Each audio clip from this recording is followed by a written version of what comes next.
Hi Kim Peeps, this is video 2 of stoichiometry. In the first video I showed you the mole map that I have here on the right side, and I'm going to show you how to use it. In this problem we have sodium chloride being decomposed into sodium metal and chlorine gas. I am given a balanced chemical equation which is essential because of the mole ratio that we will need to use. I am asked how many moles of chlorine. This is what I'm solving for. This I'm going to label B. That is this side, the end side of my flow chart. I am given 105 grams, or I'm sorry, 150 grams. And notice there's a decimal there, so we have 3 sig figs. This is my given of sodium chloride, A, and that is the start side of this equation. So I am starting with grams, and I'm ending in moles.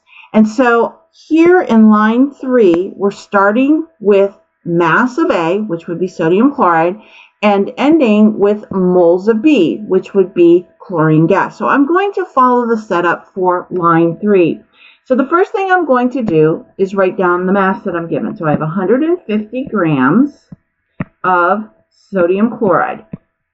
And I'm going to include the label and the unit. The next thing I'm going to do is multiply by 1 mole of A, or sodium chloride, over the molar mass. Now, on the first video, I told you molar mass comes from the periodic table. And so if I look up sodium and I look up chlorine, I have 23 plus 35.5. So that's a total molar mass of 58.5 grams of sodium chloride.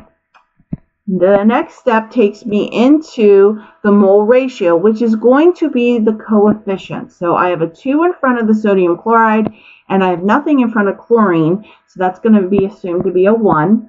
I'm going to put the moles of the chlorine, or B, on top, so I have 1 mole of the chlorine over the moles of A, which is going to be 2 moles of sodium chloride.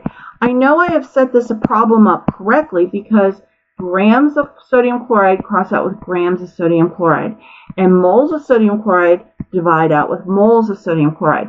So to solve this problem, I'm going to multiply 150 times 1 times 1 across the numerator and divide that 150 by 58.5 and divide by 2.